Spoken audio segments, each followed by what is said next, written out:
Who's ready to experience the latest Makoto Shinkai experience? Yes! Well, this isn't it. Now, hang on. This is not the full film of Weathering with You.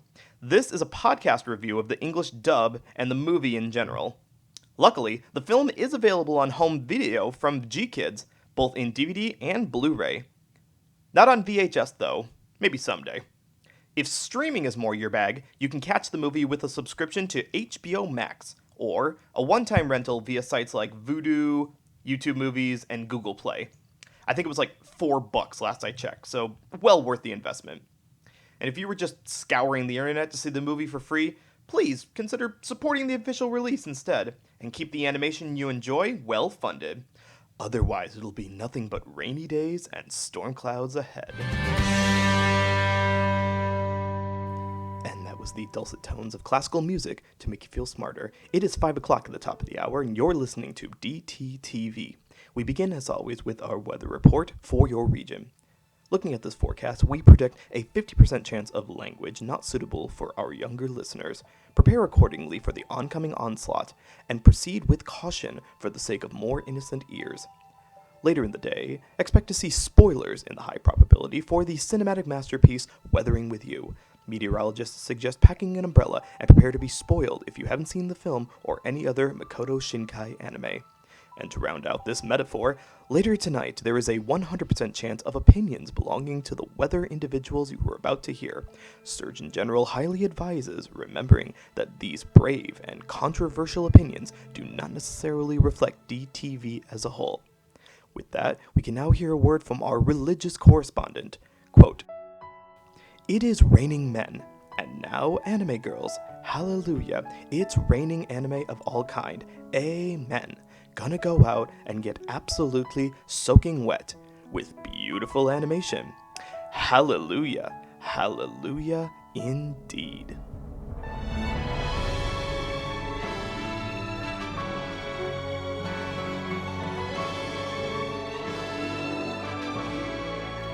What's happening, friends, fans, and fam, and welcome to another episode of Dub Talk, the podcast where a group of sunshine kids get together and talk about the latest and greatest in English anime dubs. Tonight, we have a special treat for you as we have entered a Summer at the Movies episode. So grab that popcorn and hold the hand of the one you love. My name is Gigi, and I'm joined by my brother from another mother, Noah Clue. I just fell out of the sky as a giant liquid rain monster and materialized in Gigi's apartment. So thank you for inviting me. It's a lovely accommodations around here. You're very welcome. I mean, my water heater already exploded since we moved here, so I figured this couldn't be much more mess. No, not at all. No, trust me, we will have plenty of water. That water heater exploding be damned. There will be plenty of water in this particular movie. Well, fam, we're going to be taking you through the whirlwind of the 2019 follow-up to the highly acclaimed film Your Name, Weathering with You. All right, I love it. I love it so much when, a director or a studio has their big breakout, and then everyone is clamoring for the follow-up or the next movie, and the expectations are so high, absolutely there, that the director or the studio has no choice but to go absolutely nuts, just throw everything they can at the wall, and well, this is what we got. I was waiting for the other shoe to drop and for you to make a joke because, not a lot of people like this movie or think it's subpar to Your Name. And I am in the very elite camp of thinking that this movie is better than Your Name. Really? Really?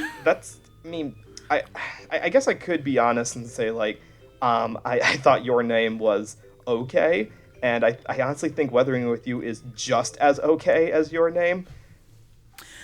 I'll tell you why I like this movie better. And it's because the plot is more original rather than the plot of Your Name, which is basically Freaky Friday with a time travel thing. There's I don't know if I'd call this more original. I think what you're referencing as far as Weathering with You having a more original plot is that it's got multiple plots kind of juggled all together. Like, Makoto Shinkai clearly had multiple ideas he wanted to put into a movie, so he kind of glued them all together to make this, and so it does make for a story that you probably have never seen before. I mean, I cried more at this movie than I did through Your Name. I cried again watching it for this podcast. I'm like sitting there sobbing hysterically. And Chris is like, oh God, what's going to happen when you watch the movie you're watching for the finale of Summer at the Movies? And I was like, I'm not going to make it. That's an entirely different beast. I mean, we won't even spoil that one, mostly because I haven't gotten around to watching it yet at the time of this recording. No. Well, then I definitely won't say anything else about that movie, yes. Which if you've seen the trailer for this season of Dub Talk Summer at the Movies, you know what it is. Yes, you do. And be anxious and all that. I know I'm worried about that. Oh, man. Well, before we jump into the eye of this storm, here's a brief summary if you haven't seen the movie yet, and that's Weathering with You, not the other one.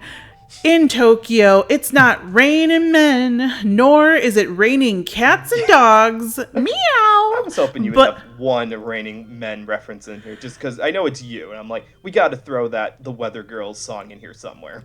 I swear to you, if nobody does that for the disclaimer for this, I'm going to be disappointed. I'd say maybe it'll be me, but it probably won't be me. But we'll just get two singers and we'll just recreate this. I don't know what we're going to do at this point, but now we have to throw that reference into the disclaimer. But anyways, you were saying about the plot. Well, it is raining a lot, way more than usual. It's raining so much that people are actually paying self-imposed sunshine girl Hina Amano to bring out the sun for brief periods of time. But what happens when her friend and cohort Hodaka Morishima has to run from the law? And when she gets caught up in more beach day requests than she bargained for? And how did Hina become a real-life weather girl anyway? We find out in tonight's Summer at the Movies forecast. So I have to ask, before we really get into the meat of this, you've clearly seen Your Name, but what is your prior experience with the Makoto Shinkai filmography, or even his shorts, or anything else that has his name on it? So I've seen, isn't it 5 centimeters per second? 5 centimeters per second, yep. I saw that a long time ago. I watched Your Name a while after it came out. I was unimpressed. I liked the visuals, but I was unimpressed with the movie. I really liked Weathering with You.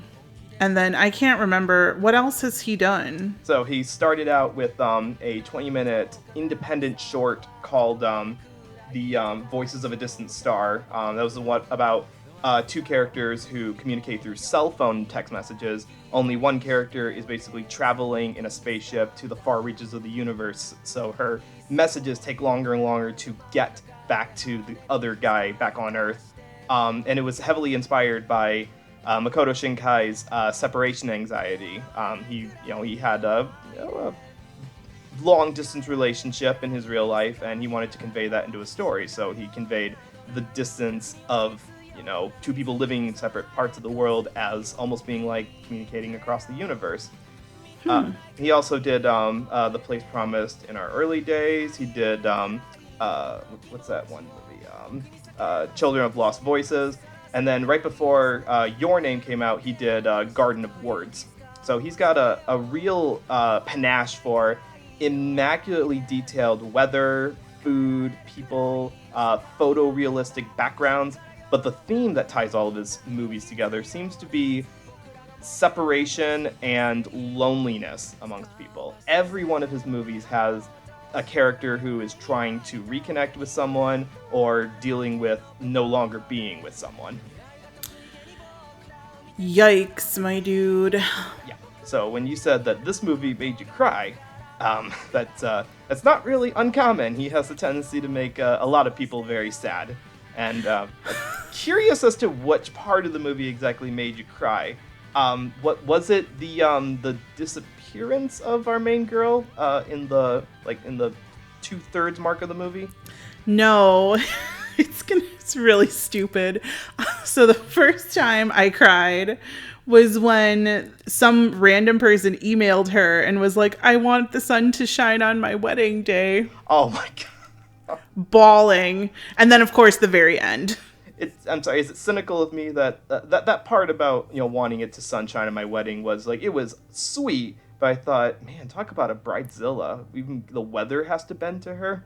You just don't want to walk around with wedding shoes and a big long dress in the rain. I understand.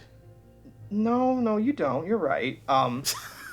Did I ever tell you that me and Jennifer got married in a blizzard? I don't think so. Yeah, we planned our weddings in January. It was in January, and there was a big snowstorm. The ceremony itself was perfectly fine, but there was snow everywhere. We took pictures afterwards out in the snow, and the reception afterwards, some people could not make it because it was pretty intense weather outside. Oh my gosh. So, honestly, I was like, suck it up for the rain. But I understand. It's the most important day for a lot of women, so you want it to be as perfect as possible. I've been watching a lot of, like, Netflix garbage reality shows, like Married at First Sight, like, oh my gosh, all those. And I'll sit there and I'll cry at all of them. So that was my cry-a-thon during Weathering with You. I don't know. It's been a very emotional week. So before I start crying during this podcast, y'all know if you've had episodes with me lately, well, actually you haven't, because I haven't done an episode in a hot minute and I haven't hosted in maybe a year. But I don't like to be very structured with my episodes. So I'm going to name off the main cast and the crew for this anime right now, and then me and Noah are just gonna talk about whatever we feel like, because I'm so glad you're doing that. Because it's a bit of a small cast. There's a variety of one-shot characters, but yeah, let's focus on the main characters and then just kind of talk about how the performances are, because I've got some nice things to say about some of the performances. Well, it's okay, because a lot of these people are not based in the world of anime, so there's like a 90% chance they'll never hear this podcast. Maybe, but I still, I don't want to be mean, obviously. I will try to be constructive about it. I know, I can't be mean anymore. I'm always constructive. I give everybody the benefit of the doubt. But, so our writer for this movie is Stephanie Sheh. She's written other movies such as Ride Your Wave, which I talked about last year, Belle, and the brand new Pompo the Cinephile, which was interesting. You got to see that already? Yeah, we saw it in the theater. Chris and I have a project going where we're going to see every newly released or like hasn't been out in 20 some years anime movie that comes to theaters. Lucky. I'm so jealous. We've had them all this year so far, and it's the middle of June. So we've gotten every single one. We're going to see Fruits Basket on Saturday. Oh, and then the last Macross movie next Thursday. Now, see, that's dedication, because I'm going to go out on a limb and say that you have next to no interest in the Macross franchise. I didn't until I realized it was like basically singing Sailor Moon with robots. That's true. It does have that element to it. I tend to forget that sometimes, because that's not the pitch for most people. It's more of the mech side of things. But you're right, there is music. There's quite a bit of it in Macross. I love the idols. The idols are the best part of Macross. And then we have our directors, which is Stephanie Sheh also, and Michael Sinter-Nicholas. And together they've directed other movies such as Promare, Lou Over the Wall, and the aforementioned Your Name. Wait, hold on a second. Written by Stephanie Sheh and directed by Michael Sinter-Nicholas and Stephanie Sheh. Could this possibly be another NYAV post-produced dub? You think? The same people do everything over there all the time. They and their cohort, Michael Schneider, who is also has a credit on this as a senior recording engineer.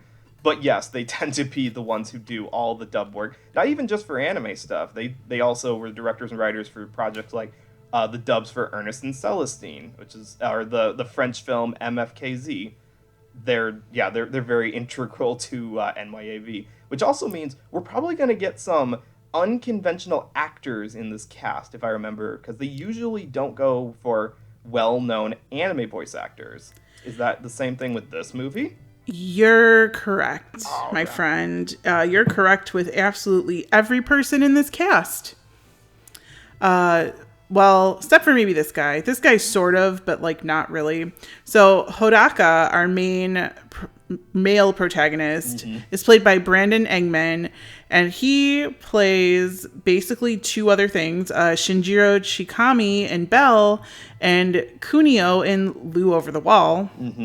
He's also you maybe were gonna say he's also done like some TV work as well. His IMDb is kind of littered with one-shot appearances in shows like Law and Order or Empathy Incorporated. So he's done some stuff outside of just voice acting. Yeah, basically pretty much everybody in this cast who plays a main role is not labeled as a voice actor, or at least an anime voice actor. Hina is played by Ashley Botcher, who I couldn't find any anime credits for, but she's been in movies like Aliens in the Attic, Judy Moody, and The Not Bummer Summer. Shouldn't it be Judy Moody and The Not So Bummer Summer? That's how I remember the book title. IMDb says otherwise. But she also plays the lead in Gordimer Gibbon's Life on Normal Street, which I guess is an Amazon Prime original. Never heard of any of these. I mean, she does have a lot more voiceover work because on top of the films that you mentioned, she's been doing voiceover work for TV shows like Forever 12 or the Amazon series Lost in Oz. She actually played Dorothy in that. And I'm embarrassed to say I haven't seen either of them, so I can't judge her performance in this compared to those, which is a shame to me because I'm a huge Wizard of Oz and the entire Oz franchise fanboy. So I just never got around to watching the Lost in Oz series. So Did you see that movie where Lea Michele plays Dorothy? Was that the one from the... and Dan Aykroyd's in it? I don't think so. I honestly... Oh my god, it's fucking weird. I kind of tend to... Like, more recent stuff I've been veering away from because I want adaptations of the books, you know? Like, I want, like, adaptations of Emerald City and Oz and Road to Oz, and I want, like, the original stories, not just to keep rehashing the MGM movie adaptation over and over again. It like took place at the end of the first movie and then she like came back to Oz, but there was a bunch of other weird characters who weren't in Return to Oz, but they were just random characters and Dan Aykroyd was in it. It was the weirdest, dumbest movie I think I've ever seen. You know, that might be more in line with the books because the books are also full of weird and not always coherent characters and plots. So, you know what? Maybe I'll check that out later. Check it out. It was on Hulu. I don't remember what it's called, but it's got Lea Michele in it. You should be able to find it. I'll easily track it down. I'm sure it's better than Tin Man. I never finished that. Thanks for the reminder. You don't need to. But we'll see. Nagi or Nagisa Amano, either one, who is Hina's little brother, is played by Emeka Gwindo, who literally has two other credits. He's in the movie Hereafter with Christina Ricci, and he was on some TV show episode called The Blacklist. He plays boy number 1. I love it when IMDb make sure to credit the person, but only by a nondescript boy 1 or girl 1. Like, you had to have actually seen the episode they were in to remember who they were. Like, oh, it's that kid. But the good part about this is that he plays a kid. He's a kid. Yes. One of the benefits of the MYAV group is that they usually cast actual children for kid roles in their movies. Like, again, Ernest and Celestine. Celestine was played by a young girl. Oko's in. All the young characters were played by actual kids. So again, Nagisa in this is supposed to be like, I want to say like 10 years old-ish, maybe no older than that. So of course we got an actual kid in the character. Yay. Yes. And then everybody else has been in a lot of TV shows and movies. I'm sure you've heard of Lee Pace. Not by name, but looking at his credits, I'm like, okay, I recognize him. This is the first time I recognized his name, though. He plays Keisuke Suga, like the big... He's like... What does he do? Like, he runs a newspaper or something? Yeah, he's a writer. He's a CEO of a publishing company that essentially... They're like the National Enquirer. They research mysterious and otherworldly events and publish it. Not because he believes in the occult or anything like that. It's for entertainment more than anything else.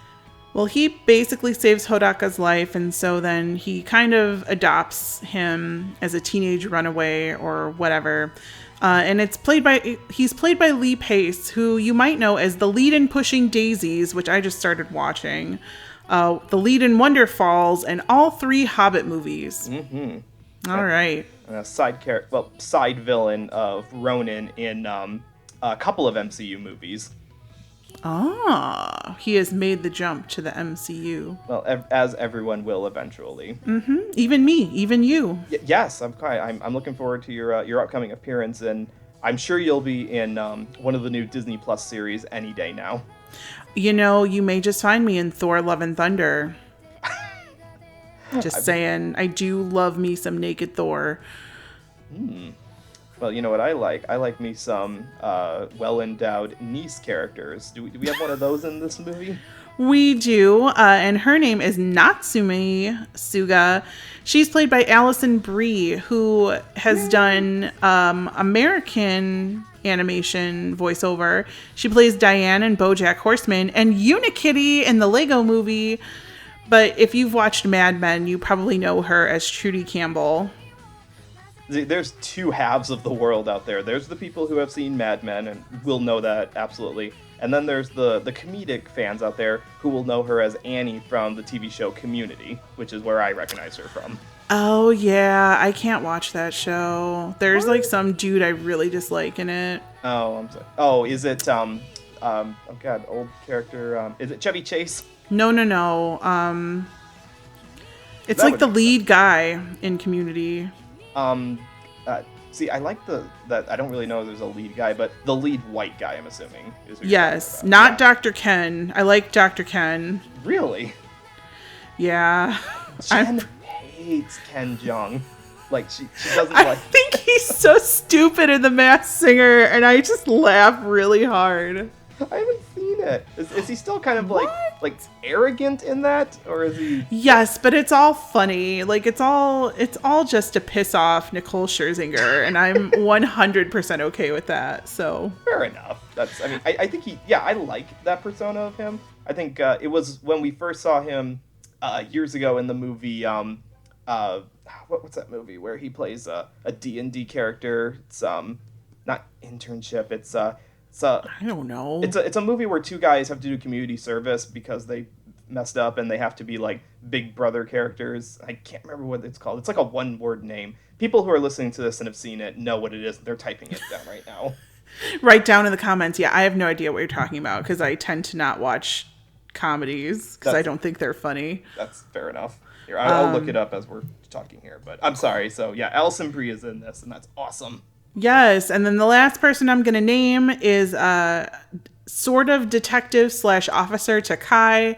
He's played by Riz Ahmed, who is in The Road to Guantanamo, Star Wars Rogue One, and he's also half of the Sweatshop Boys, who I just learned about this week because they mentioned him on Degrassi. What up? I'm on season 13 of Degrassi now, bitches. Jesus Christ. Who watches that much? I do. Why? Well, okay, so every year I used to make it a goal to do a Degrassi marathon, and every year I stop at the same place, which is when a certain character dies in the season that I'm watching. Okay. And I haven't gotten to where they die, but it's coming, and I'm like, am I going to keep watching this? Am I actually going to finish it this time? We'll see. I mean, you should. I have the same problem with me and Jennifer will for a long time, she would watch The Office back when it was on Netflix, and now it's on Peacock, and we had to get a Peacock account just for that. But she kept stopping at like season 8 or something. It's like, and then she'd stop finding it fun. And I'm like, okay, I know the latter seasons aren't as good, but can we at least finish it so we know how the show ends? And she's like, nope, we're going back to season 2. What? Season 2 is pretty much the peak of The Office, let's be real. It is, but I'm like you, where, like, you know, you have your commitment to finish Degrassi, and I'm like, we should at least finish the show that we watched instead of rewatching the same seasons over and over. And we finally did, and now we'll probably never watch those later seasons ever again, but at least we did. Well, yeah, because they're terrible. Some of them are better than some of the When episodes. Michael Scott is gone, there is no more reason to watch The Office. No lies detected. I'm looking at the chart here. None detected at all. All right, fam. Well, now we've just talked half the episode not about this movie. So I guess we should start talking about the movie. Yeah. And I guess the first thing to start with is overall, it's unconventional. Both the direction and the acting is a little unconventional, but I think that's okay because Makoto Shinkai himself is a bit of an unconventional director. Did you pick up in watching this that some key plot points were kind of like brushed over really quickly, like really fast, and then other scenes were like lingered a little too long, and there was like kind of a disjunct between the important and the not important parts of the movie? Yeah, but I can't fault the dub or the writing as any part of that. That's the direction and how the movie's going in general. I know I watched accidentally parts of it subtitled because HBO Max, when you pause the movie for a long period of time, will automatically turn the language back to Japanese. And I was like, God damn it. So now I got to go back. Why would it do that? I don't know. It does it all the time. Maybe it's just my fucked up HBO Max account. I mean, it could be, but that's every streaming service has some issues. Like, I don't like that on Crunchyroll, for instance. You can't watch something in dub with subtitles on simultaneously. You have to go back and watch the Japanese to get on-screen text translations. Yeah, that's annoying as hell. Yeah. I just, watching this for a second time, it still kind of hit me in the same emotional places that made me like it so much the first time. Mm-hmm. And I'm afraid of fish, so the fact that like the little water droplets turned into little fishes and like didn't bother me, I was like, okay, like this is fine. I don't have anything over the top to say about most of this dub. Mm-hmm. It seemed basically run-of-the-mill NYAV Post writing and directing, and the casting choices, I'd say were out of the box, but they're not because they do it all the time with these movies. They do, and honestly, I do like, and I've said this on a couple of other episodes where we covered NYAV productions, that it's nice to take the same tropes that we're used to in anime and give them to actors who maybe aren't used to voiceover or music, and so their performance is going to give you something that you've never quite heard before. So I guess it feels more fresh than if you're hearing a voice that you're more familiar with. Not to say that non-NYAV dubs reuse the same voice actors over and over, because there's a huge pool out there. You get a wide variety of actors, but it's just that they generally won't give the same kind of performance as people who are more used to giving inflections with their on-screen persona. They're not used to giving behind the microphone performances. Right, and you're right, but it kind of felt to me like, remember when the Ghibli movies first came over and Disney dubbed them with a bunch of celebrities? I can't forget, yep. It kind of reminds me of that, but that these people want to work more, so they're doing a better job. Does that make sense? Yeah, it does, because this you don't go into one-shot voiceover for a movie like this solely for a big paycheck. Like, even if your name is featured at the top of the poster or on the box, the home video release, you're not getting like a huge pay cut out of it. This is not like huge figures. So yeah, you would go into this more as like, I want to be part of the legacy of the Makoto Shinkai filmography or the Mamoru Hosoda filmography, or like, I just have an appreciation for this art form, and it would be an incredible honor to be included in that pantheon, basically. Right, and I feel like they cast actors who are good at voice acting, but not in the anime medium. Does that make sense to you? Like, there's definitely a type. There's a type of voice or inflection that we've come to expect in anime voiceover. Because anime, despite what some cranky chuds may think, does use a lot of archetypes. You will see the same type of characters in a lot of productions. So you can you can build off of that and create a character that's a little bit similar to, other characters you've seen. Like, I love Spy Family, the current show that's going on right now. Yes. But there's quite a few rote tropes in there that, you've seen in our things. The whole, I'm too scared to kiss this person, and I get all flustered about it. Or the hyperactive, not hyperactive, but like the precocious Yotsuba type girl who's, way smarter than all the other adults. That's something that you don't really see in American animation, or heck, even European animation, and I think about it. So, yeah, that type of voice isn't something that someone who's fresh to the anime field is going to instinctively have in their acting arsenal. I feel like these characters are more grounded, too, than a stereotypical anime character. Like, you don't really have the tsunderes running around. You don't really have the yanderes running around, You don't have the male protagonist who basically is like white bread on top of white bread on top of boring. Now, Hodaka's very interesting. I'm glad you mentioned that, because when I went into this, I very much expected Hodaka, the lead male, to be kind of similar to Taki, the lead male character of Your Name. And at first, he kind of seems like he is, because he's got kind of a similar wide-eyed demeanor with a little bit of a persistence to him. But he's also kind of a bad boy. He's got a gun. That little bitch got a gun, and he carries it around all the time. He does. He's got he ran away from home. He's not a nice kid who's like, and it's not because he's like escaping, like, from what we understand, like an abusive household or anything like that. It's that he was just kind of bored with where he was, and he wanted to break out into, quote, the real world of Tokyo to make it on his own. Right? And it's like, okay, well, let me do that, but also let me bring a gun. He didn't bring it. He ran across it by complete accident. And he just held on to it because, I'm guessing because, what else are you supposed to do? Not bring the gun with you everywhere?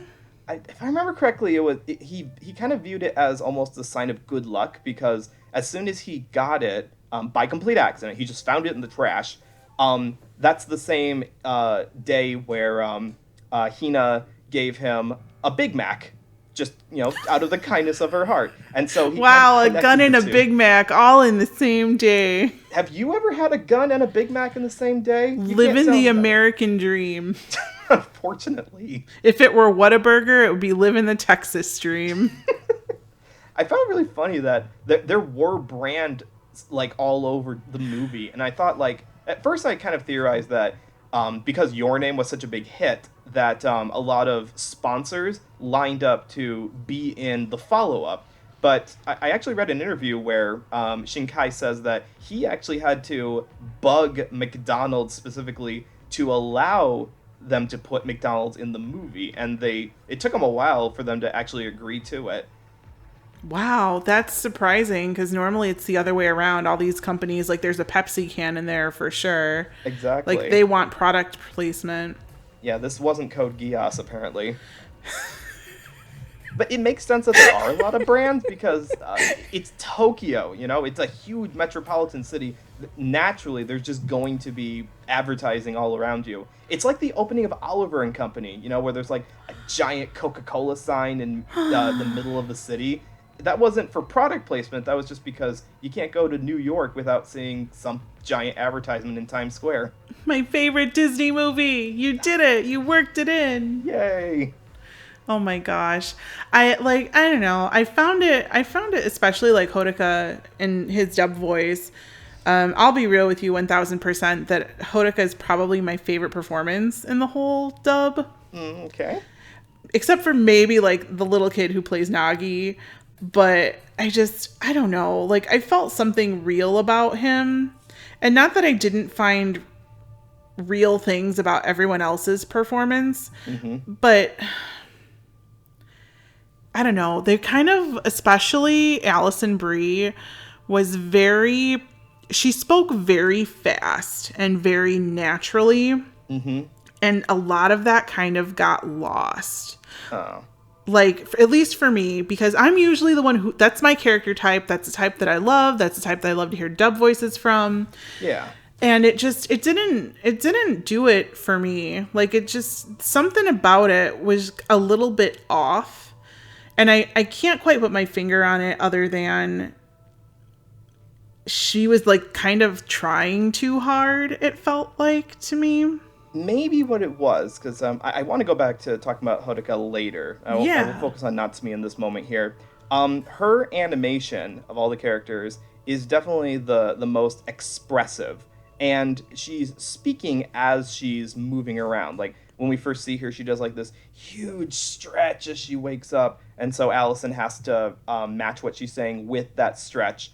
Or when they're having their giant fuck the police motorcycle chase scene near the end of the movie, she's trying to speak and shout in tune with the action that's going on. So there were moments, you're right, where some of the dialogue wasn't quite enunciated as well, but that lends itself to the natural comedic timing that Allison seems to have, where not only does she have experience with voiceover before, but comedic voiceover. So she had to be that very over-the-top to match the animation moments. And if it came at the cost of maybe losing a word or two, honestly, that I think it lends itself more to immersing the viewer in the performance. Because you don't want to hear a stilted, flat, I can understand every word, but it sounds like you're just speaking into a microphone. Oh, yeah, of course not. I think her downfall here is I don't think she's used to working with lip flaps. Could be. And for a lot of Natsumi, it was like them showing her nails. Because she has like bomb nails. That is true. And I was like, maybe it has something to do with the lip flaps. But something just didn't sit right for me. Like, I'm a big fan of having the subtitles on when I'm watching anime and I'm listening to the dub. Yeah. And just I was having to read the closed captions a lot because you also on HBO Max you can't put the subtitles on and listen to the dub. It's going to be closed captions. So I was like, oh, that's what she's saying. So there were parts of it that really kind of it was a detriment to it. I mean, I disagree on that front solely that's because. That's fine. 1 second. Yes, honey. Go to bed. Okay, well, tell them to lie down and go. Okay. All right, I'm going to go tell people. Give me 30 seconds. I will. Take your time. All right, thanks. You editor person, just cut this part out. No big deal.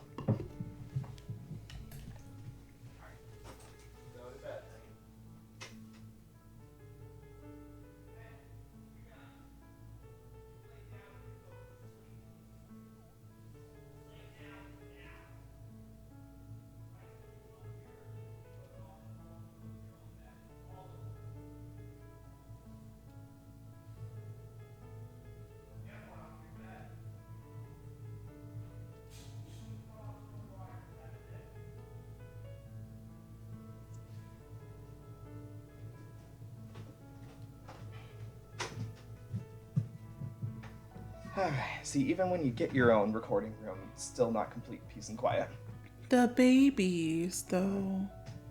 I'm glad you understand. It's not as forgiving at work because when you're on a call and you have voices in the background, it's hard to justify, like, hold 1 second, I'm sorry, I know you're a client, I know you're paying me a lot of money, but I need 1 minute to deal with my kids. Oh my gosh. Are they at home all day? Well, during the summertime, yeah. Oh yeah, I forgot it's summer. Yeah, no, I mean, they have, on some weeks, we've got different, daycare or summer, not summer school, like vacation Bible school kind of things set up. Just not every day of the week. You still work from home all the time? Oh, yeah. The job doesn't have any use for me to go back to the office, and I save a fortune in transportation costs. Yay, good job. Thank you. Anyways, back into the discussion. Right. I forgot what we were talking about.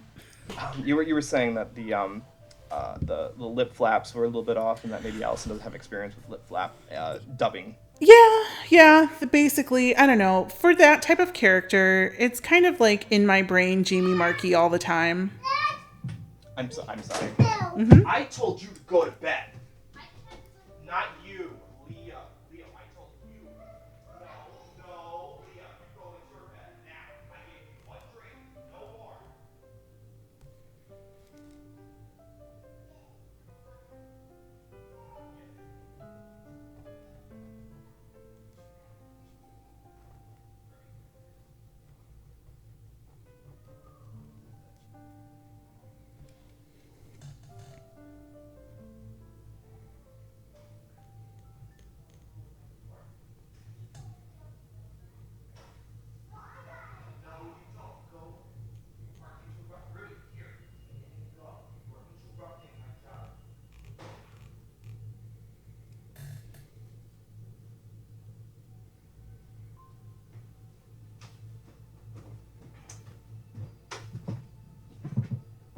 Sorry about that. No worries. All right. So now we're good. As you were saying. I just kind of feel like that character type is kind of like Jamie Marchi all the time. And this was a much different performance than Jamie Marchi all the time in my brain. And in the not the good way, I'm assuming? In my brain, Jamie Marchi lives rent-free. Is it Jamie Marchi? I'm going to feel stupid. It's Marky. Like Marky Mark. I was right. Yay. You've been saying it right. Hooray for me, guys. Hooray. Yahoo for school. Yahoo for me. If anyone knows where that's from, you get a point. Let's see. I guess I don't share the same issues with her performance. Like, I watched the whole movie, and I really, I guess, if her character was more essential to the main plot, then maybe having more matching lip flaps or the kind of performance that you were looking for would be necessary. But she's she's like a fun comic relief kind of character, and the good support structure when things get intense near the end. Not the primary source of drama, so she gets to have more fun. Right, and I suppose because she's not the main character that I can't wish for an over-the-top performance like I probably would have liked, but... Well, it's like you said also, these characters are a bit more grounded. Yeah. Shinkai doesn't do over-the-top cartoony performances. He injects a lot of drama into his movies, and his scripts definitely play up the melodrama that young people feel. Like, all of his movies seem to have that thread to them, but no one is like an evil, cartoonishly villainous character or a clownish Hanna-Barbera Saturday morning cartoon character. This is as over the top, I think, as he's willing to get. Right. And like in the more natural way of things, so I couldn't recognize Lee Pace, and I'm pretty familiar with his voice, at least from watching a whole bunch of Pushing Daisies, right before I watched this movie, actually. It doesn't sound like him at all. And I was just kind of like, oh, that's Lee Pace? Really? I guess it's kind of like I'm going to bring this up in another podcast we're going to do, but I'm be like, that does not sound like that guy. And I'm very familiar with that guy. But I guess that's the good part about acting, right? When you're not stuck in front of or behind a camera, when you can just let your voice do all the work for you. Mm-hmm. It sounds very different. And I felt that his performance of Suga was very kind of relaxed, Jesus Christ. Lackadaisical. Thank you. That's a nice 5-syllable word. Look, I just had a birthday. I'm old. My mouth don't work sometimes. It's okay. Young people can't say those words all the time either. You know. Try to have Jennifer say the word frustrated. That frustrated. Is always she can't say the part in there, so it comes out as frustrated. Oh no. But see, I don't have as a strong familiarity with Lee's prior performances. I remember the show Pushing Daisies from the commercials. Didn't actually ever watch it because that came out. I think it came out like right when I was starting college and lost access to cable television because we didn't have one in the dorms. Oh, I don't know. We've been watching it on HBO.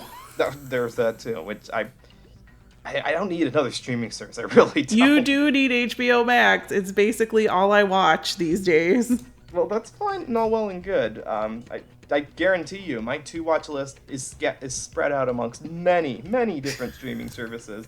I don't need to watch. I just watched a 1970s Hungarian movie about a singing hippo. That's how far backed up my to-watch list is. That's on you, my friend. It is, and I'm not gonna regret it. I did not in one point there say I'm sorry about it at all. But you're not gonna find that kind of content on HBO Max. Was my point. Whatever. I like HBO. They have every season of Degrassi: The Next Generation. Well, that's all well and good for you. I'm gonna stick with Paramount Plus, where they have all the recent seasons of Paw Patrol for watching as well. I don't envy your life. As you shouldn't. But, who I do envy is Lee Pace, because from the sounds of it, he got to use his opportunity to use a voice and a delivery that he hasn't done before. And in looking over his credits for things that I've seen and plenty of stuff I haven't seen before, he's really got a versatile range. He doesn't have like one particular style of acting that, you peg as him. It's not like we were just talking about Ken Jeong earlier, where like you kind of expect the same kind of persona in like the Hangover movies or in Community and any other thing you see him in. But Lee Pace in this gets to be, yes, he gets to be lackadaisical. He gets to play one of my favorite tropes in anime, the slacker with a heart of gold. Because he's a single dad, he's running his own business, he takes in a runaway, he blows all of it on pachinko, he drinks, he's a recovering smoker, and but he gives the runaway kid money when the police are after him. It's just, he's such a good guy, and you wouldn't think so at the beginning of the movie. With that whole, I'm gonna, hey, can I have a $10 beer? Thank you very much. Yeah, let me take this 15-year-old kid's money. No kidding. Way to go, Suga. But, he's a very good guy. He's a very good character. I think Lee Pace kind of treads that line very well between I'm a badass and I'm a drunk and I don't care to I'm a dad and I love my children very much, even my adopted son. Now, I have to ask you, on the part of Suga's arc, did you think, when you found out that he was trying to get better to regain custody of his daughter, did you think that Hina was his daughter? No. Okay. I thought they were projecting that, because simultaneously to Suga meeting with his mother-in-law, talking about how, he's trying to regain custody of his daughter, Hina is also telling Hodoka about how they lost their mother recently and they've been living on their own. So I thought that the film was kind of projecting that, they were related and there was going to be a big twist at the end. Yeah, we don't need that Oremo twist in a Shinkai movie. Like, he's not about that life. No, that's true. That's above his pay grade. We don't need that. Above his pay grade. I don't know. I thought the older actors and the older characters, they sounded fine. Like I have no qualms with it. I really enjoyed fucking Nagi, who's like probably the best character in this whole movie. He's a pimp. I love him. Pimp. He's so funny. I'm just like, I could watch a whole movie just based on this kid. Like, and I honestly thought that like maybe his cockiness of like being good with the girls would not endear me to him, but then we got to near the end of the movie and he needs to break out. He needs to get away from the protective child services people. And how does he get out? He pulls a freaking Lupin the Third by swapping outfits with another girl and sneaking out, pretending to be someone else. I'm like, okay, this kid is going places. This kid should be president. Move over, Prime Minister Abe. Nagisa Amino 2022 all the way. And Oh, Jesus, my brain. And Emeka does such a good job. He's a little kid. He's a little baby. Yeah. And he's so good. Usually when you think of child actors, I don't know about you, but I think of those old Peanuts cartoons where they're just so bad. Like you're just shoving some kid in front of a microphone and be like, please act like Charlie Brown and go, oh, good grief, and call it a day. It's been we've come a long way from that, because in those days, yes, the child actors would be, not only would they not usually be like professional or seasoned actors, but they would be kids who some of them couldn't even read. So so what they'd have to do is the director would give the line and the kid would repeat it in like bits and pieces. You're like, okay, let's do 10 words. And then the audio engineers would have to like stitch those together to make it sound like one line. Like that's how far we've come. That's amazing. And I really like that this would have been a really easy opportunity to stunt cast some kid. Like some kid off a Disney Channel show or, you know, like off of, what's that kid's name who does all those stupid YouTube videos that the toddlers go nuts for? Ryan's World or something? Oh, it's very interesting that you know of that channel and you don't have a kid. I have a coworker who has a very small grandson. He's always talking about Ryan's World whenever she brings him to work. Well, I suppose that a lot of people, if I hear anyone who doesn't have a kid bring up the child YouTube circle, it's usually incredible jealousy at they're making way more money than you will ever see in your lifetime. Isn't that crazy? That dude like opens up like, I don't know, like blind bags and gets 1 million views. I mean, I'm going to be a little nicer in that it looks like he actually is being like well taken care of. And a lot of their videos isn't just opening stuff in front of a camera. It's let's just film our family going on vacation. You know, we're going to Great Wolf Lodge, or we're going to the Nickelodeon Hotel or Disney World. And oh snap! You've actually watched some. Of course I have. Because unlike some of you parents out there, and you know who you are, I actually pay attention to what my children are watching and monitor, you know, if it's good for them or not. Today, Oliver was watching a mashup of animal videos overlaid with audio from different memes, including audio from Lucky Star was on one of them. Oh no! Really, and it wasn't offensive or anything. It was very, you know, meme-tastic, but all of it was child appropriate. But I would know that because I was actually paying attention to it. So yes, of course, I've seen Ryan's World. I don't have children, so don't lump me in the bad moms club. No, I'm not. No, you're not the one I'm talking to. I'm talking to those people out there who let their kids watch Peppa Pig on loop and then wonder, why is my kid speaking with a British accent? I didn't teach him that. I'm like, oh my God. When we were on a cruise, Chris made me watch Peppa Pig for like an hour. What? In like early in the morning. And I was like, what are you watching? And he's like, it's Peppa Pig. And I'm like, dude, it's like 8 a.m. Why are you awake and why the fuck are you watching Peppa Pig? Because nothing else is on. True. That makes it okay? I mean, it doesn't improve upon staring at a blank screen for the same amount of time. But I'm the one who also watches children's cartoons sometimes. I can't fault him for watching that. I mean, I watch children's cartoons sometimes, but not Peppa Pig. There was another one. Oh my God, this is the worst dub review ever. Where it was like some kid, some little baby, but the one that I like fucking lost my mind over is like, it's a Japanese, I don't know, it's like 5 or 10 minutes or something about the tiger who has to use the toilet. And they go through all the different kinds of toilets that they have in Japan and how you're supposed to use the potty. Okay. Have you not seen this? That one is not. The only tiger we have in this house is Daniel Tiger. There's a song about pooping. That sounds about right. I lost my mind. I'd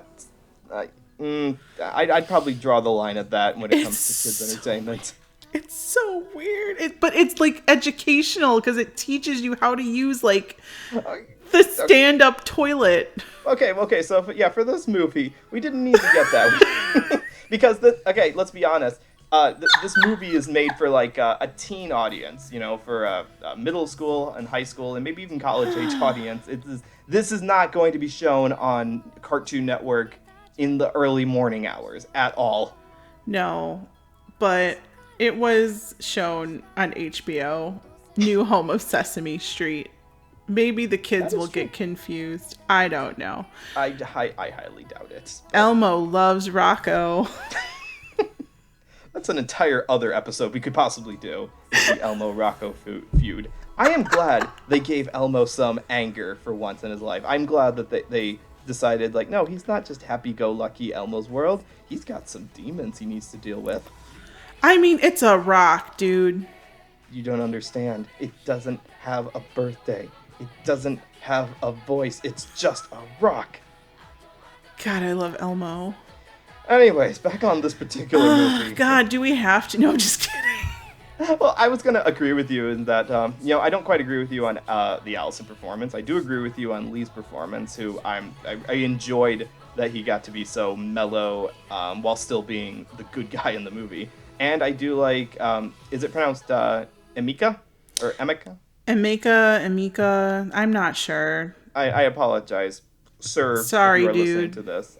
It's a unique name. I should look up what the origin of that is because I've not heard that on an actor before. But his delivery, is incredibly laid back and fitting for the character. Because he's not just a player. He doesn't just think highly of himself. He understands the world that they're in. That he's and his sister are kind of fending for themselves, and they are sticking together. When things get rough, he doesn't say, "No, I'm not going to run away with you and this guy." No, I'm going to help you with your Sunshine Girl business. I'm going to wear the giant costume, and I will, we will stick together even as the world is flooding to death. He's a good little Oni-chan. Well, he is. He's cute. I'm glad he got one final badass moment of awesome near the end where he bum rushed a cop in a dress. That was quite the sight. Just taking him out. They're all going to prison, but it's okay. Speaking of cops, I did want to talk about Takai just for a little while because he has that Lupin the Third pompadour. Not Lupin the Third. Jesus Christ. Jojo. There you go. Or I was going to say Kuwabara, but yeah, Jojo. Quaxley. That Quaxley pompadour. Are you Team Pokemon Scarlet or Team Violet? What will your pleasure be? You people and your fetishes. I'm taking the red one. I told Chris he had to have purple. Because I don't like the legendary in Violet. It's too futuristic. I like the one that looks like the motorcycle crossed with a dinosaur. I'm trying to keep up, but I legitimately have no idea what you're talking about. Oh my god, there's 2 new Pokemon games coming out in November. Is that the one with the leaders who everyone got really thirsty for? Yes. Oh, God. I understand that all media, people are going to get thirsty for it. You people really need to tone it down just a little bit. It was as soon as those 2 characters, the male and the female, showed up, it was all of a sudden everyone's not only just posting lewd artwork, but also saying that they wanted to make more lewd artwork. It was the same thing when Spy Family started up. Everyone needed to ship Lloyd and Yor just banging each other's brains out. Y'all people really need to eat a graham cracker or something. I have that artwork hanging up in my living room. Oh my god, I forgot who I'm talking to right now. This has nothing to do with Riz's performance at all. No. He a good cop. Is he? But his performance is it's pretty good. It is, but both him and honestly, I feel like both him and the other detective, the Yusui, the older one. I think he's played by Mike Pollock. Who's played by Mike Pollock? Yep. They both contrast off each other pretty well in that we needed law enforcement characters because we are dealing with the crime of a runaway and a gun possession, but they're not they don't seem to have a ulterior motive. They're not American cops, basically. We have a very negative opinion of I have a negative opinion of them. I don't know. Maybe you're good friends with the cops. Gigi, I'm not sure. But for the rest of us, it's pretty much I don't really want to see like cops being treated as like heroic in this, but yeah, both Riz and Mike's performances are very, chill and authoritative in the way that law enforcement characters should be, while also getting to sort of convey some plot exposition to let us know what's going on, because the movie doesn't always tell us a lot through the visuals. You kind of need a data dump every once in a while. It's very strange like that, where I think if you cut out the police are chasing me subplot, you would have gotten a better movie, but that's just me. No, I agree. And this is what I meant at the beginning when I said that Shinkai obviously had multiple story ideas he kind of wanted to glue together. One of them was the runaway subplot, which I'm not sure if he thought of that as its own story, or if he simply liked that it put Haruka in a position where people would empathize with him as a character, and then it just kind of got weaved into the main story. But it doesn't really connect with the world is flooding and Hina has sunshine powers exactly. It feels like you could have had his character have any number of issues, and it would have the plot would have worked just as well. Right, and you know how much I dislike the male protagonist. I'm, a wet paper bag kind of thing. Mm-hmm. But I don't know. I felt like a lot of the subplots in this were just a little too much, and I didn't care about them. Like, I don't care that he has a gun. I don't care that he's being chased by the police. I want to know more about the Sunshine Girl and her weather powers and how she can make the sun come out, which is kind of glossed over in a couple of monologues. Doesn't Barbara Goodson give one of them?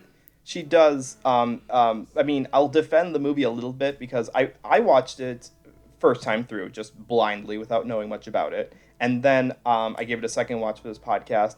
And at the beginning of the movie, they do show you how she gets her powers right away. Right. Yeah, so it's not just through monologue. But yes, we do need Barbara Goodson to kind of explain the mythology behind it, which I don't really think was necessary. Like, I can accept a little bit of magical realism without it needing, like, the details of her powers needing to be explained exactly. Oh, see, I liked that. I liked that they kind of explained it. I liked that they talked about, like, the dragon in the sky. I wish they would have done more of that and less of the cops. And I mean, I do like, the thing I really liked was the science fiction idea of there's an entire ecosystem in the sky because there's so much water in the sky. I'm like, that's actually something that I don't think I've seen explored before. The idea of like a sky environment, because it's usually not treated as a setting aside from, I just need to fly through it. And it makes sense that because it's, there's so much water up there, like, yes, there could be fish and dragons and other creatures that kind of live off of this atmospheric water could be up there. Like, that's a cool idea, and that's what I kind of wish was fleshed out a little bit more, that we like spent more time in the atmosphere, as it were, but that it's just kind of, like you said, kind of glossed over.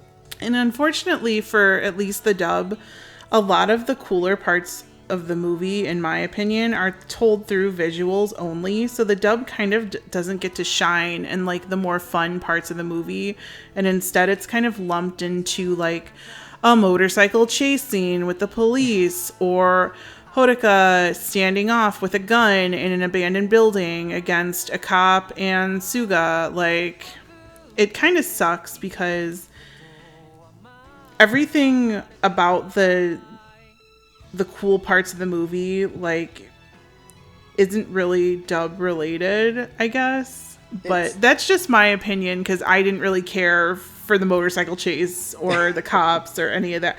Like, it felt really out of place for me. Like, I just didn't want it in the movie.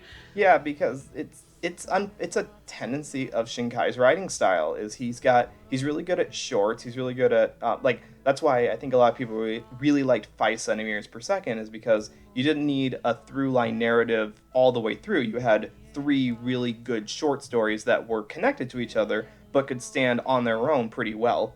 Whereas, and this was the thing that surprised most people about Your Name, was that he did have the ability to make a story, like a 3-act story, but he's clearly underdeveloped in connecting the scenes between each other, and that whole development about the weather powers and the runaway subplot, or even why he's running away, and how does this connect to Hina's powers and why she asked for them in the first place, and then the third act, I need to find her. Yeah, it's a little choppy, and it's not the part of the movie that people remember. People remember the visuals, they remember the emotional highlights, and they remember the characters' more subtle interactions with each other. Right, and it's not a fault of the writing either. I feel that Stephanie did everything that she could to try and make this movie coherent for English-speaking audiences. Oh, I'm sorry. When you say it's not a fault of the writing, you mean of the English script writing? Yes. Okay, gotcha. Yes. I think she did everything that she could to make it coherent for us, because us Americans, we're dumb. If it's not TikTok length, we get bored in 20 seconds. I was going to say Vine, and I was like, oh, wait, we don't do Vines anymore. No. The 9-second Vine. Anybody remember that shit? I mean, anyone who's listening to this probably remembers when Vine was a thing. Oh my God. Vine was the best. Was it? Was it really? You had to fit everything into 9 seconds. That was like peak editing. TikTok you can make longer than 9 seconds. That's true.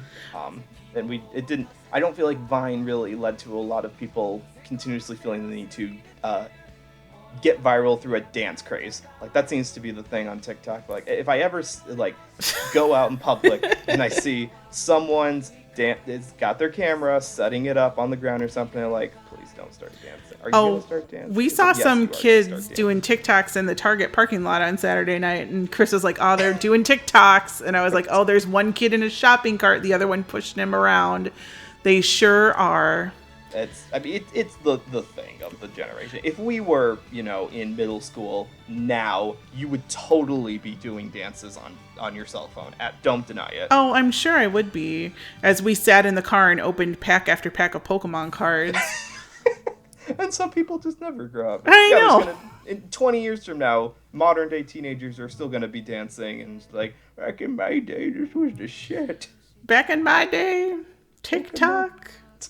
Well, speaking as far as these kids go, as much as I do think that Nagisa is is maybe the best character in the movie, I thought that Ashley's performance as Hina was, I think, the one that conveyed the widest range of emotions the best, and that may have a lot to do with the fact that her career includes a lot of voice acting. She's clearly mastered the art of conveying emotions through the microphone, which is surprising because she was in her late teens when they recorded this. She actually was pretty close to the age of the character, so that's an incredible talent to have at that young of an age. I liked her pretty much. It seemed very natural to me, which we've already talked about a little in this podcast. But I felt that the more dramatic moments and the more I have to use my acting chops moments were done by Brandon. But he's the only one out of this crew basically who's had anime experience. So he kind of knew what to do. Maybe for the type of emotion there, that maybe he does. I'm struggling to figure out if I agree with you that the dramatic moments on Ashley's side were less convincing than the more mad or fun moments. I think I had a hard time with those moments solely because she's turning into water. And it's like, I kind of have to suspend my belief, like, oh, so that's going to be our conflict for going into the third act? Is like, oh, this is, it's freaking canon all over again. Like, the character has, like, an incurable disease and they're going to disappear, and that's going to be our conflict for the end of the movie? Really? Well, apparently. But the good thing about it is that the guy came in and got her from the hospital and pushed her around in the wheelchair, except that didn't happen. That's the end of canon 2006. That's true. We won't even go into your fan fiction about the dead mom all over again. Oh my God. Go listen to that episode, people. That was a fun Valentine's Day. Jesus. I think that they both did everything that they could. I think that Brandon had differently paced emotional beats that he had to go through. But when the two of them were like being chased by the cops together, or they were running from those guys in the beginning, the not sex traffickers, but like sex lounge waitress. Yeah. Like I think they did a good job of their like conveying anxiousness and like trying to really get away, and then he pulls out the gun and she's like, dude. That wasn't in the script. What the hell? I know.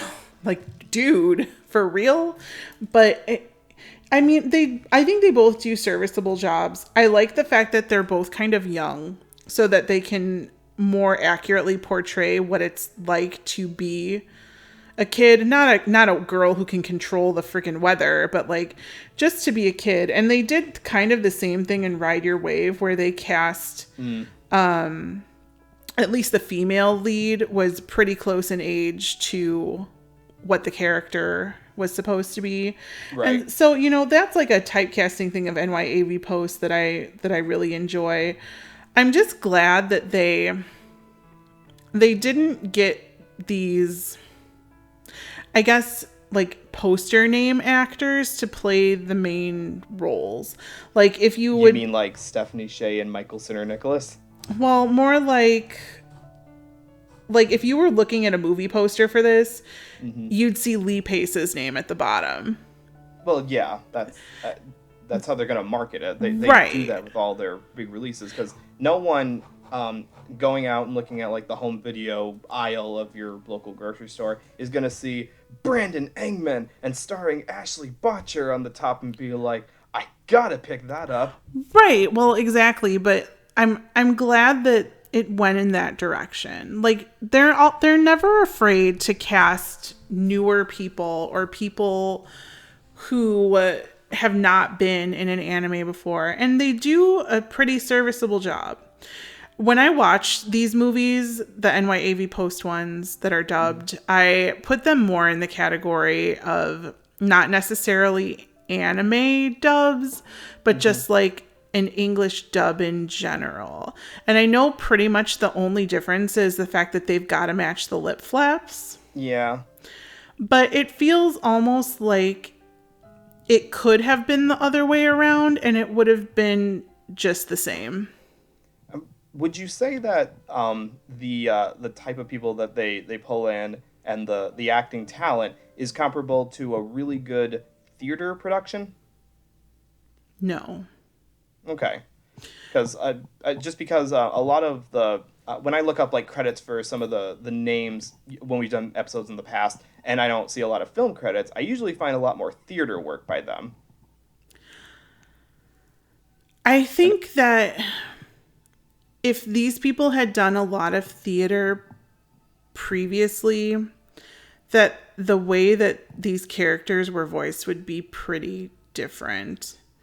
Because in theater, they always say you have to act towards the back of the room. So you're always doing everything a little louder, a little more dramatically.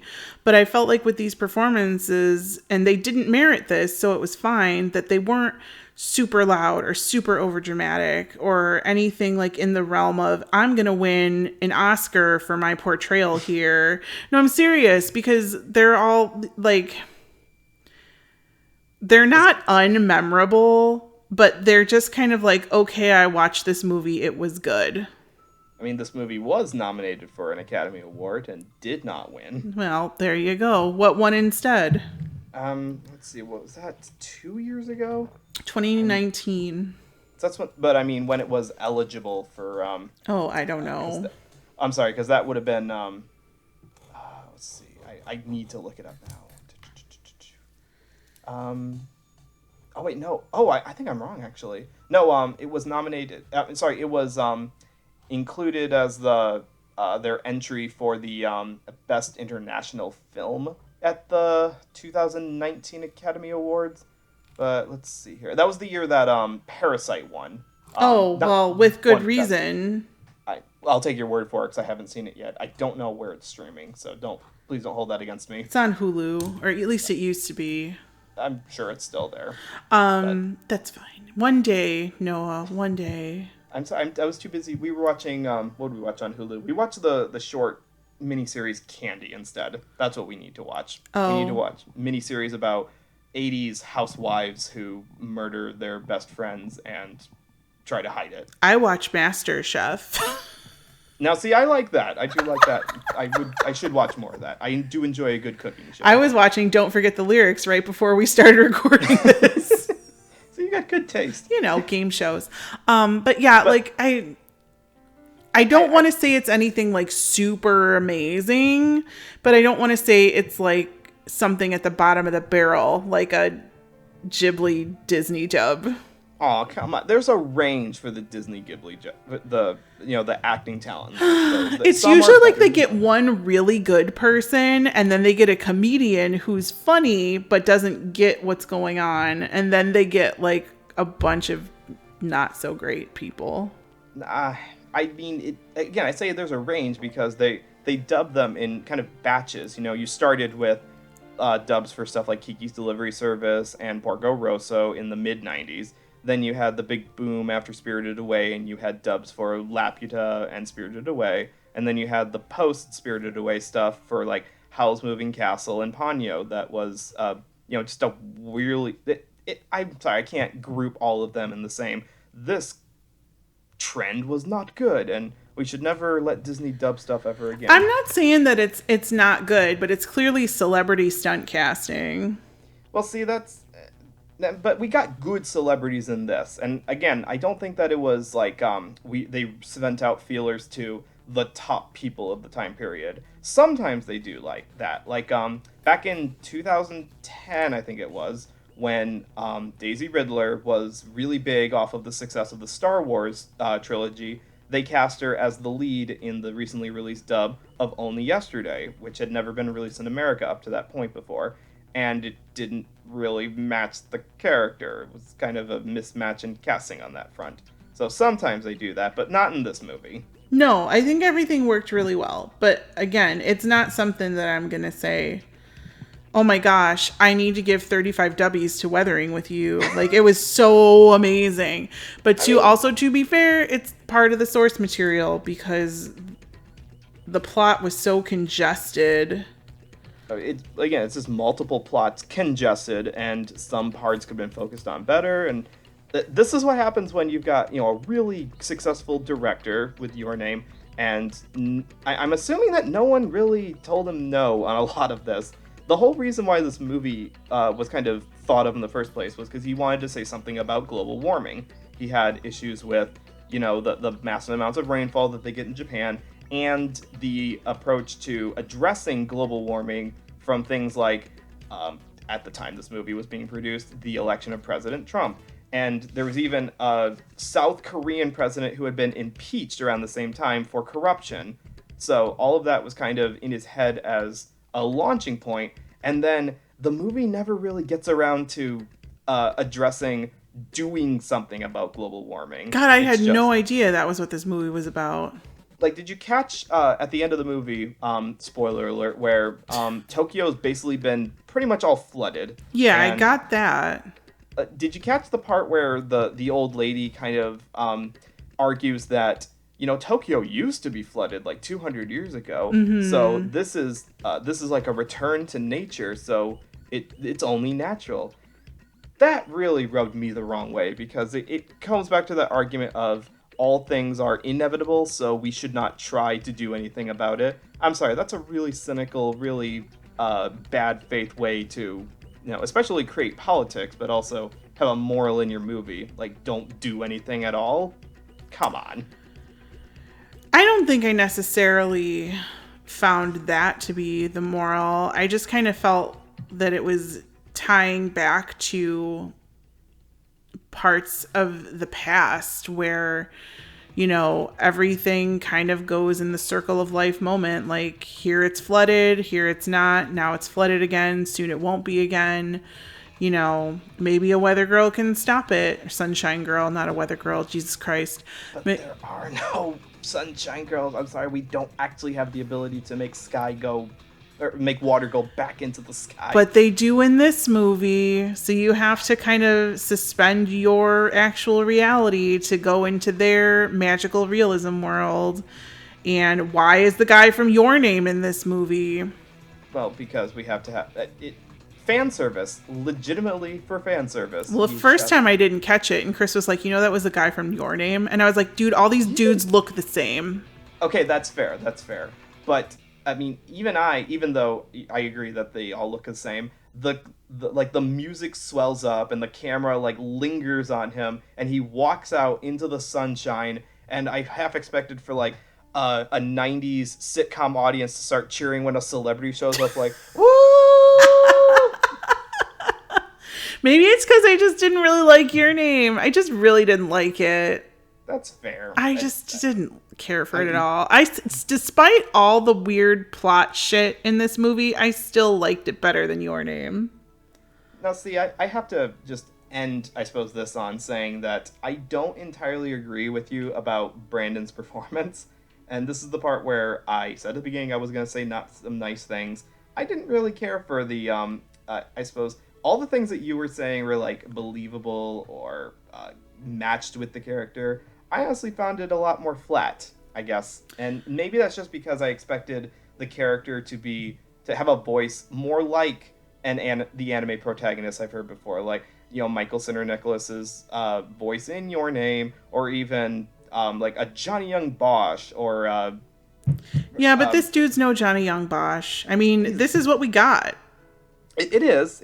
It's not out of place for the way he's written in the movie, but I do think that performance-wise, Brandon is the weaker of, especially the cast that we talked about. Like Ashley's very natural and behind a microphone, Lee's versatile, Allison is funny, and Emeka is just really good at portraying the precariousness of a young boy. Brandon has, I think it's because he has a high bar to clear. He's got a lot of monologuing about Tokyo is strange and, like, describing the events of the movie. I was really, I suppose I had a high expectation, and he didn't quite meet it.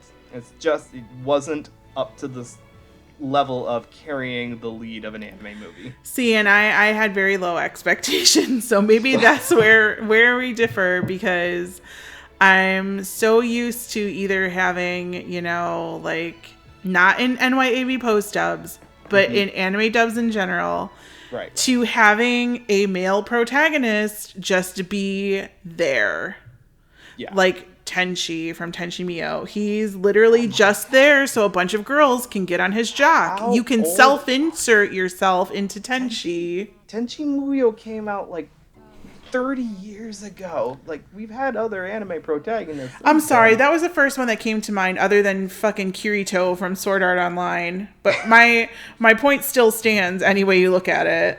Like, right. If it's something where the female character is supposed to be the center of attention, and maybe Hodoka was kind of like a self-insert for Makoto Shinkai. I don't know if I'd say that, but I don't think know that, either. But well, I mean, just a theory. I don't think that he. I don't think Makai wrote Hodoka as a self-insert, but I think that Makoto has an inability to tell a story not through the lens of a high school male protagonist. In every one of his movies, there's emotions of both the lead male and the lead female character throughout the whole thing, but the most voice we get usually tends to be from the male protagonist. In this movie especially, because the opening bit where we see Hina see the ray of light shining on the temple gate, and she leaves the hospital and she kind of goes there, enters through it, and then becomes a waterbender. Hodoka is narrating the entire thing, and I didn't feel like it needed to be. Like, we kind of inferred everything we needed to just from the animation and the movements. We didn't need him to Goodfellas us through an explanation of what was going on. Well, everybody feels the need to mansplain most of the time, right? That's what it is. You're right. He mansplained the whole thing because we gotta center the narrative through the male perspective all times. I mean, it is what it is. Maybe my bar is literally so low that I thought he was pretty good. But like I said, like, just to kind of get this in the wrapping up direction. Absolutely. I really enjoyed this movie. Not as much as other movies, but it was better than Your Name. It was better for me, and I'm going to get crucified for this. It was better than Promare. I'm the only person alive who doesn't like that movie, and I am okay with that. No. I mean, we could have a whole other hour of discussion on that.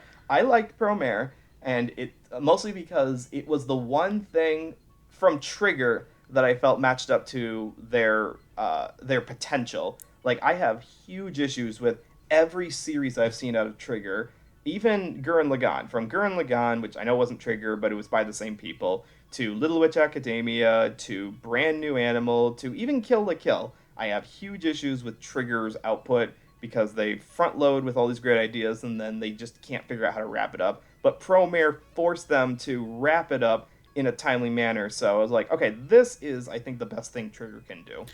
It really made my head hurt. As it should, because it is meant to be very frenetic, and it's not for the calm, tea-sipping kind of audience. Also, I was promised one thing through the entire movie, and it never happened, and I was really angry with everyone who was like, oh my god, this movie is so great because of this one thing, but then it never fucking happens in the movie. So I'm like, how can you say it's so great because of this one thing, and it never happens? I'm assuming that the thing you were waiting for was a little more gay representation? Yes, that was exactly what I was looking for, and it never happens. I mean, yeah, they kind of queer baited that just a little bit. I was like, I wanted something for my gays, and it wasn't there, and I was upset about it. And that's something we didn't get in this movie either. Too many triangles. But this is not a Promare podcast. You don't want to hear that because you're just going to get mad at me because I like this movie more than Promare. There's at least one person out there who didn't like Promare. Yeah, it's me. And whoever you are, please give Gigi some much needed support down in the comments. I'm not just telling you that to boost the algorithms for this video. I think she legitimately needs to see that not everyone is a fanboy for Trigger and Promare. It's fine. But I mean, you know, this movie is very polarizing because a lot of people really dislike it, and I'm in the other side of the camp where I really liked it. Did I think the dub was the most amazing thing that's ever been dubbed? No, but I think it was fine. Yeah. I'm not saying anything really bad about it. I'm not saying anything super good about it other than I liked the little kid, and Lee Pace was pretty good in it. Yes, he was. And honestly, everyone's really good. Brandon's okay. And I'm sorry, it's just the way it is. And yeah, given the content that Michael and Stephanie were given to adapt, writing wise, they got it. They got the quips in there. I know I like the little moments where like Nagisa's hanging out with two girls and Hodoka's just like, he's a player. Oh my god, that was so funny. It was so cute, and it was very funny. So yeah, there's a lot of bits of humor that get translated well. Do I think that this is going to be I don't know, I guess going to be held up as in high as echelon as Your Name? Probably not.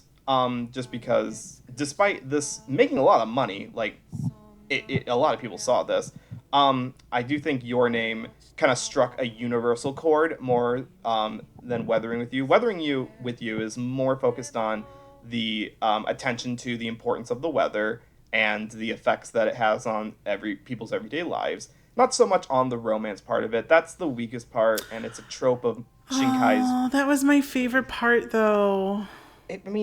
He always does it just as well between the movies, but it just didn't belong with the main conflict. Like, tell me, what does the weather powers of Hina and the relationship between Hodoka and Hina have to do with each other? Absolutely nothing, but I still liked it more than I liked the romance in Your Name, which shouldn't have even taken place. Oh no. It's a fucking Freaky Friday time swap. Somebody's dead. Spoilers. Whatever. Everybody's seen Your Name. That's true. If you haven't, we warned you at the beginning of this podcast we were going to spoil shit. That's a good point. And your name is readily accessible right now. I'd honestly be surprised if there's anyone watching this who hasn't seen Your Name, because why else would you be watching a Weathering with You podcast? I mean, 120,000 people watched the Dub Talk video for Your Name thinking that it was the Your Name movie, so... That's a good point. I don't know how far they got into it, but I'm sure... No, it's all the nasty comments like to say, it's not the movie. Yes, yeah, and by the way, this is not the movie. In case you got this far and we're waiting for the movie to start, this is not the movie. Yeah, no, dude. Sorry. Might be. Why don't you get an HBO Max subscription and then we'll call it a day? That's a great segue, actually. So now that we've given our thoughts on the movie, where can the people go to watch this movie in case they want to form their own opinion, like the heathens they are? You can buy it. It's available on Blu-ray from G Kids. Yay! And G Kids are friends at G Kids. They license the best stuff. They have been for decades. And I've been advocating for them since they put out Secret of Kells back in 2010, and now they're doing stuff like they saved Future Boy Conan from obscurity. I thought you were gonna say Detective Pikachu, and I was like, G Kids did Detective Pikachu? When is Detective Pikachu a classic of Japanese cinema? Well, who says it wasn't? Oh god, the movie was really bad. It's the best thing that I almost said Danny DeVito. Yeah, Danny DeVito has ever done. Oh, guys, remember that meme? I do. Remember when I was so sad that Danny DeVito wasn't fucking playing Detective Pikachu because I have a thing for Danny DeVito? I do. I mean, maybe not as much as you, but I'm sure there were a lot of people in the same camp. Oh, God. Anyways. You can also stream Weathering with You, as previously said, on HBO Max. We're not sponsored, but damn, I wish we were. We do. As an additional place you can watch it, if you want to watch it just for itself and not get an HBO Max subscription or pay full price for the home video release, you can also pay a couple of bucks and stream it on Vudu. Vudu is a service that rents lots of movies digitally, and if you do so, you will have access to the movie for 48 hours. So that's what replaced Blockbuster essentially is: rentals through online streaming services rather than having to buy the whole video. Yay! But it did come in a pretty nice limited edition. Actually, I think it came in like 2 limited editions, and I got the wrong one, and I got pissed off. But I can't really remember at this point in my life. Huh. Other than that, I'm glad you listened to this podcast. I hope you had a good time. I think they did, if they're still listening. I mean, we talked about Elmo versus Rocco. We talked about a Hungarian hippo. When the rest of the podcast group is going to listen to this, they're going to be like, you two went off on like a tangent. You went off on an Alice in Wonderland journey. We went off on a Wizard of Oz type journey, my friend. Yes, I'm going to look up that adaptation with Dan Aykroyd in it, even though I don't like him. And I'm going to tell you what I thought of it next time that we talk. But if you want to hear more of us talking about garbage like normal, feel free to subscribe to the Dub Talk podcast here on YouTube. Click the bell, get the thumbs up and the likes, like and subscribe. You can also follow us on Twitter at Dub Talk Podcast, on Twitch at Dub Talk Podcast, where people play video games, not me. But if anybody wants to play Fall Guys with me, my username is Galeria G. So come and play Fall Guys with me on Switch. It's free. There you go. There's a plug for that. I fucking love Fall Guys. I was also going to plug that for this podcast. We also have audio-only feeds, including Podbean. And there's, so if you want to listen to this and take us on the go, that is the place to do so. Spotify, Apple Podcasts, and the like. All of them. We're brought to you by our money that we shell out of our pockets for our microphones, recording stuff, and the like. Also, support from viewers like you, because Patreon, Elmo's Patreon today. In our $5 tier, we have Megan's mom and dad, Michelle Travis, Nico Robin, but with Yowie hands, and Victor May Barada. Rocco says thank you. And in our $10 tier, Elmo says, no thank you, Rocco, to Anthony Brown, Carly Lesticow, Crimson Echidna, Jacob Wilson, Jared Hawkins, Julia W., Marissa Lenti, and Otaku Anthony. You guys are the best, and we would not have intense world-ending floods without you. You're not just rocks. Thank you. Thank you for being a friend.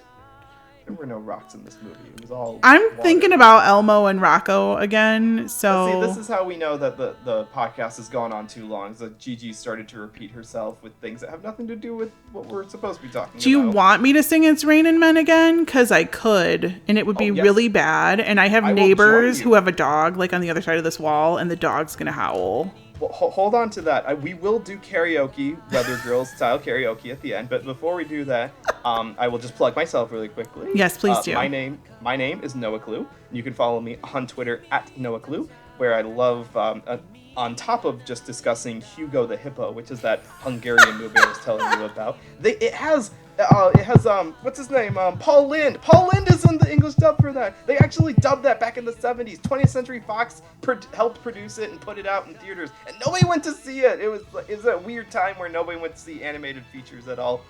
Anyways, that's what I talk about on my Twitter account. I'm sure that's what everyone wants to hear. Yeah. Well, my name is Gigi. I'm on Twitter at AnimePalooza, where I basically talk about how broke I am. But if you want me to not be broke anymore, you can come to my Pop Shop live shows, which I do like once a week, and you could buy my stuff. Please come buy my stuff, because I'm trying to get rid of it. Not all of it, but just the stuff that I have doubles of, because I still love my stuff, and I love you. And I know that you know that I love your stuff. Anyway. I think we've pretty much covered this. This entire weather report has come to an end. It's hot in here. So take off all your clothes. I think the Sunshine Girl has decided to come into my apartment and just like be really mad at me because of reasons. Is it actually still sunshine in your city right now? I doubt it. No, it's probably dark outside. We have blinds that stay shut 24/7, and even if they were open, we're surrounded by trees and bushes, so we have shade. See, okay, I was wondering because I know you're one time zone away from me, and the sun was shining when we started recording, but it has since gone down, and now I can see the street lights are out, so... Oh, I can't see anything. Like, we have a courtyard. I'm like on one side of a courtyard. So if anybody's out there grilling tonight, they heard me talking about Elmo and Rocco for 90 minutes. They had so many questions about your taste in cartoons. You know what? I don't care because I'm a good neighbor. Like, Amazon dropped somebody else's package off at my apartment. And instead of keeping it, like I know most people would have done, I went and turned that in to the leasing office. Like, the bare minimum is, like, the best thing that you can possibly do. You're not supposed to steal the Amazon packages. What do you want, a cookie? Do you know everybody steals Amazon packages? Not me. I'm a good neighbor. State Farm is there. Yeah, everyone except you.